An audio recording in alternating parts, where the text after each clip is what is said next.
میرے ذرا یہ بتا رہے ہیں کہ علی ویرک کے ساتھ بھی کچھ اس طرح ہوگا، لیکن وہ سمجھدار ہے، وہ پاکستان سے شفٹ کر چکے ہیں اور غالباً اب وہ پاکستان کبھی بھی نہیں آئیں گے۔ اچھا، جب یہ دونوں صاحبان انٹرویو ویلاگ کر رہے ہوتے ہیں تو اشارتاً ظاہر ہے وہ بہت سارے آفیسرز کا نام لے رہے ہوتے ہیں، اور اتنے تو بچے لوگ ہیں نہیں کہ ان کو اشارتاً نہ سمجھ آتی۔ انہوں نے 3 اشارے جن آفیسرز کے لیے میں ان کا ذرا تھوڑا سا بتا دوں کہ ان کا تو علی ویرک کے ساتھ کوئی تعلق ہے بھی نہیں۔ سب سے پہلے انہوں نے جنوبی پنجاب کے نئے تعینات ہونے والے کارپیوں کا ذکر کیا جو حال ہی میں پروموٹ ہوئے تھے،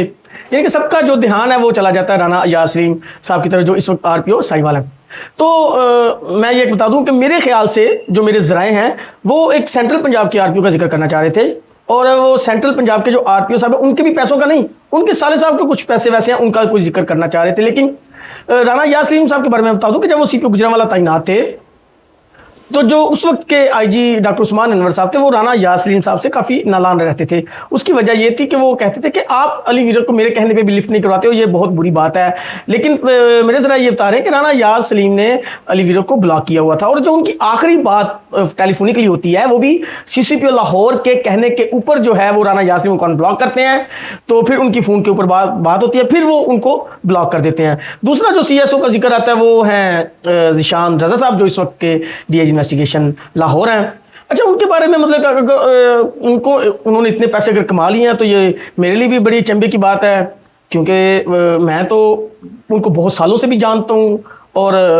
اگر وہ کچھ ان کے پاس ہوتا تو مجھے پتا ہوتا ہے ان کا 25 کروڑ کا ہے، تو میں تو ذیشان رضا صاحب سے یہ کہوں گا کہ کم از کم کچھ نہ کریں، مجھے 5-10 ہزار ہی اس میں سے دے دیں اگر آپ کے پاس اتنے پیسے ہیں۔ یہ ان کے اوپر میرے خیال سے ایک ذاتی نوعیت کا بھی الزام تھا، کیونکہ اگر ان کو اپنے پیسے لے کے جانے کے لیے ہی علی ویرک صاحب کی ضرورت ہے تو پھر ان کو تو نوکری بھی چھوڑ دینی چاہیے، اور وہ میاں نواز صاحب کے بڑے قریب ہیں۔ میاں نواز صاحب جب بھی کہیں جاتے ہیں تو وہ ان کے ساتھ ہوتے ہیں، تو ان کے جہاز میں کچھ چیزیں لے جائیں تو ان کو کون پوچھے گا؟ ظاہر وہ پرائیویٹ جیٹ بھی ہوگا اور حکومت پاکستان اس کو پروٹوکول بھی دے رہی ہوگی، تو یہ ذرا میرا خیال سے ایک چیز نہیں تھی۔ تیسرا انہوں نے جو ایک اور ذکر کیا وہ تھے DIG آپریشن لاہور فیصل کامران صاحب۔ فیصل کامران صاحب کے بارے میں اگر وہ یہ کہہ دیتے کہ وہ ایک موڈی آدمی ہے، وہ فون نہیں سنتا، وہ بات نہیں جلدی سمجھتا کسی کی، تو میں یہ باتیں مان جاتا، لیکن پیسوں والا میں نہیں مانتا، کیونکہ ان کو بھی میں بہت عرصے سے جانتا ہوں۔ ان کے پاس جو ویلتھ ہے، جو پیسے ہیں، وہ ان کے والد صاحب کے ہیں۔ ان کے والد صاحب ایک اچھے بزنس مین ہیں، پنڈی میں ان کا بہت اچھا ایک بزنس ہے، اپنا ایک سیٹ اپ ہے، اور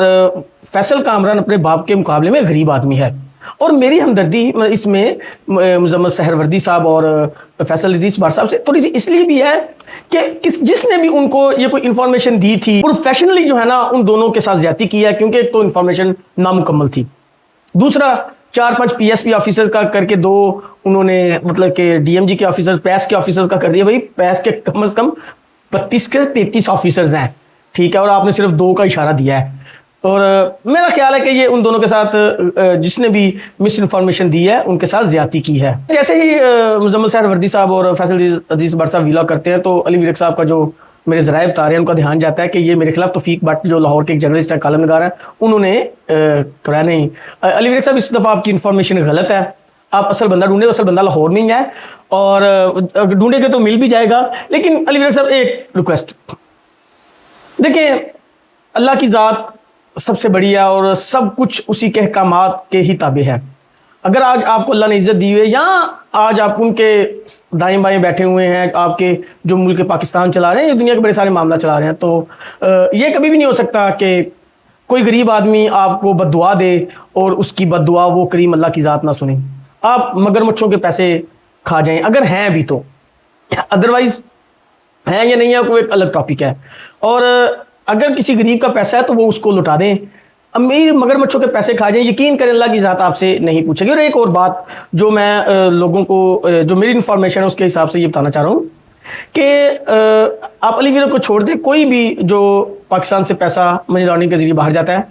دبئی میں جا کے اس کی وہ کمپنی بے نامی کمپنی بنتے ہیں، ان کے ڈائریکٹرز بن کے پیسہ یورپ میں کہیں بھی بھیجا جا سکتا ہے، اور یورپ کا یہ قانون ہے کہ اس پیسے کے بارے میں کوئی بھی نہیں پوچھے گا۔ اس پیسے کو جو ان بینکوں میں یا ان جگہ پہ لے کے جائے گا اس کا ایک اٹارنی ہوتا ہے، کوئی بھی اٹارنی، مطلب کہ اب یہ کہیں کہ میں پیسے لے گیا ہوں میں ہی اٹارنی ہوں، وہ بے نامی کمپنی کے جو ڈائریکٹرز ہیں وہ اٹارنی نہیں ہیں۔ اب اٹارنی ہونے کے ساتھ ساتھ میں وہاں سے پیسے نہیں نکال سکتا، اور جو کوئی یہ شور مچا رہا ہے نا کہ اگر علی ویرک کے پاس کوئی کسی کی انویسٹمنٹ ہے یا کسی کے پیسے وہ پیسے کھائے گے، وہ پیسے کھائے، میرے ذرائع جو بتا رہے ہو کسی کے پیسے کھائے نہیں گئے، انویسٹمنٹ ہوئی ہے، رشیا اور یوکرین کی جنگ لگی ہوئی ہے اور یورپ نے پابندی لگائی ہوئی ہے کہ کوئی بھی یہاں سے پیسہ اب نکال کے باہر نہیں لے جا سکتا. میرے ذرائع مجھے یہ بتا رہے ہیں. لیکن ایک چیز ہے کہ جن کے پیسے ہیں ان کو کوئی تکلیف نہیں ہے. ان کی طرف سے علی ورق پیسے کھا جائے, شعیب پیسے کھا جائے, کالا چور پیسے کھا جائے, جب وہ کسی کے ساتھ مطلب کہ بات نہیں کر رہے, وہ کسی کے ساتھ آ کے رو نہیں رہے, تو پھر میرا خیال ہے ہمیں بھی تھوڑا سا جو ہے نا ان کے اوپر رحم و کرم کرنا چاہیے کہ جن کے پیسے گئے ہیں اور جب ان کو کوئی فکر نہیں ہے تو پھر ہمیں بھی جو ہے نا کوئی فکر نہیں ہونی چاہیے. لیکن علی ورق صاحب ایک چیز, اگر کسی غریب بندے کے پیسے ہیں تو وہ دے دیں, تو اللہ کی ذات آپ کی مدد بھی کرے گی. شکریہ.